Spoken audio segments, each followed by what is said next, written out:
A proposal by the city of Fresno aimed at banning street vendors in the Tower District at certain hours continues receiving pushback from the community. I think it's kind of irresponsible of the city to blame and connect the crime, what's going on here in the Tower District, to street vendors alone without really any evidence. You know, I kind of feel like they're scapegoating an already marginalized community. How city council members are taking the community's criticism and using it to make changes to the ban that address complaints while also ensuring vendors can make a livelihood. A surprising turn of events as the president calls on Congress to release the remaining files of convicted sex offender Jeffrey Epstein. Why he's now switching gears after previously resisting the move, and how soon the House is expected to vote on this motion. Despite the government returning to normal following the shutdown, health care for millions of Americans still hangs in the balance. Why the fate of the Affordable Care Act remains uncertain as lawmakers on Capitol Hill clash over extending those subsidies. Starting a new week, but still getting some similar conditions as we saw last Friday. Some rain in the forecast. We'll break it all down in just a bit. You're watching Fox 26, and now, great day.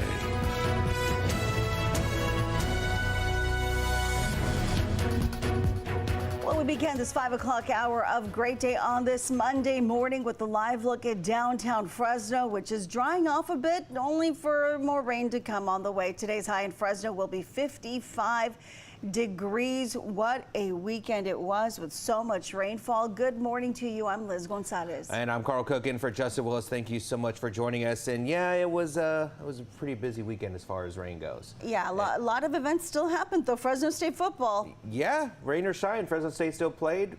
Congratulations to the Bulldogs for winning this past weekend. So it was a great weekend, but the rain just does not want to leave. No, it doesn't. We need it. Yeah, we do. And we'll talk about that a little later in the air quality knowledge report because it does show some benefits. But starting with the live radar right now, and we're going to start off by showing you, yeah, that rain is still lingering. It's still there. See some heavier parts there in the central part of the valley there, mainly towards Clovis. So we will be keeping an eye on this for you all morning long. But current conditions right now, yeah, that rain is starting to fall. 55 degrees right now, wind speeds at 7 miles an hour. You get a little bit of a wind and rain. It'll be a very interesting way to start off your week. And as far as your 3-day outlook, well, so far it looks like your day planner, I should say, not your 3-day outlook. I'm thinking ahead there because all this rain's got some brain fog going in my brain right now. So 10 a.m., 53 degrees, 54 at noontime. And yeah, we're staying in those 50s there all throughout the day. The rain chances will start to wither down a little bit as we get later on in the day, but that next weather maker is going to be just rain. Yeah, that rain's going to be the issue. We'll break it all down in your full forecast in just a bit. A fight over food and just who can sell it, when and where continues in Fresno. After cries from the community, the city of Fresno is now considering an amendment to its proposed ban on sidewalk food vendors selling weekends in the Tower District. The proposal calls for a ban on sidewalk vending in the Tower between 6 in the evening and 3 in the morning on weekends. The amendment highlights violation fees and includes fees of up to $500. A first violation would be a written warning. A second, a fine of up to $100. A third, a fine of up to $200, and a fourth violation, up to $500. After a year of warnings, 6 months of $25 fines, that it's now time to, implement the fine structure under state law, which is up to $500 for anyone cooking outside without the basic permits. Some complaints and concerns from neighbors include late operating hours, vendors without a permit, higher crime, trash and litter, stealing business as well. City leaders said that they want to enforce public and food safety. The ordinance also states the Tower District is the only area where these fines will be issued. The City Council will be voting on this on Thursday. Farmers in the Golden State are inching closer to regulatory changes that would clear the way for autonomous tractors. Nick Rocca is a fourth-generation farmer in Fresno. He's calling autonomous tractors a lifeline in the agriculture industry, a way to keep his family's farm from getting buried by labor shortages and rising costs. Most ag companies, big or small, can't afford to keep up with minimum wage. Automation in the ag industry is crucial. It is how this industry stays sustainable. And we always talk about sustainability and how this industry will last into the next generation and past.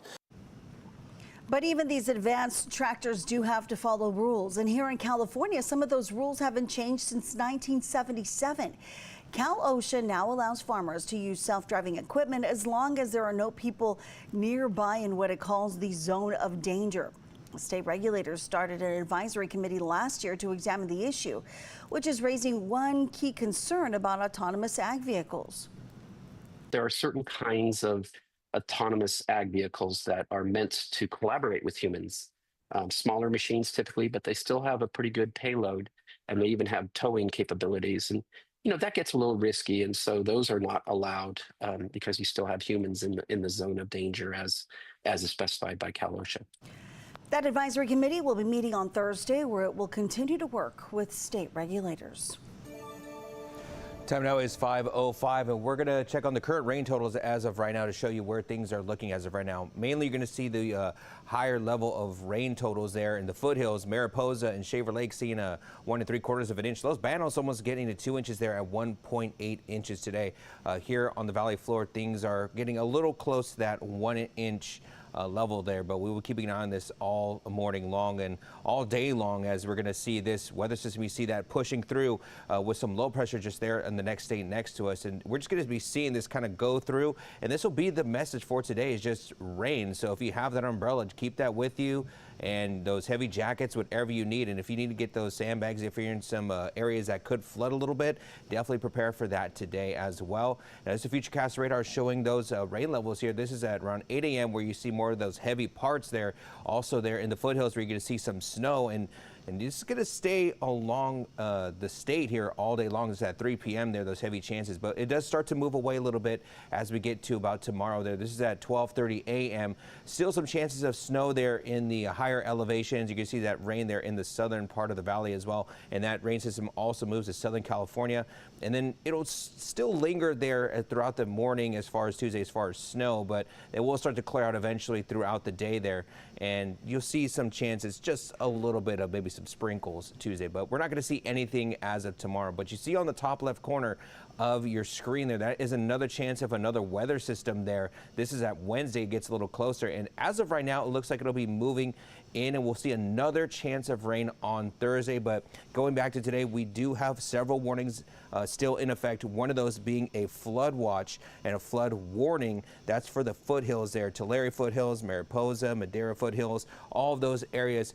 Please take precautions. Do what you can to stay safe on those roads today, because there will be that warning all morning long. Of course, if things do change, we'll keep an eye on that for you. Now, as far as the 3-day outlook, yeah, we're going to have that rain today. Things will start clearing out. Going to have some cloudy skies tomorrow because of that rain. Those clouds just not going to want to leave anytime soon.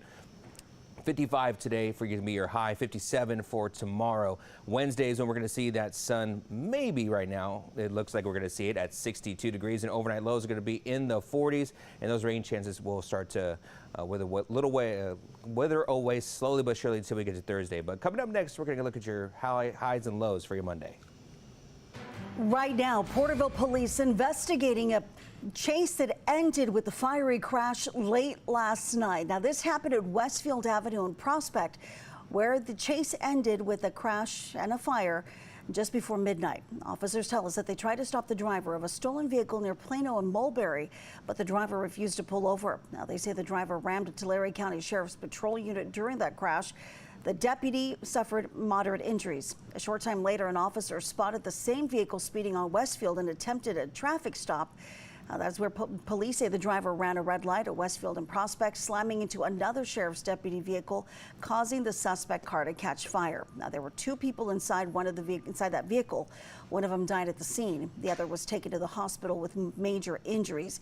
Now, I mentioned the first deputy was hurt. That one, again, not hurt, but the second deputy involved in this crash was taken to a hospital with moderate injuries. Investigators are still trying to determine whether drugs or alcohol were involved, but it's important to note that the intersection remains closed at this hour. Again, Westfield and Prospect, that remains closed at this hour and will be for several hours as Porterville police are trying to process that scene. That is a busy intersection there in Porterville. So again, that breaking news we're following out of Porterville right now.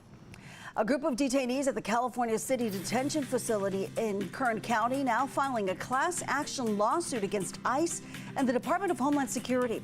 What the lawsuit accuses the agencies of doing and how they're now responding to a long list of complaints. The holiday season well underway, which means plenty of people are shopping for the perfect gift. So look at how Fox 26 and Fashion Fair Mall are teaming up to help make the holidays extra special. And a live look now at La Jolla Shores in San Diego. It is 5:09 and 56 degrees there. You can find new headlines and the weather forecast on your screen all morning long, even through the commercial break.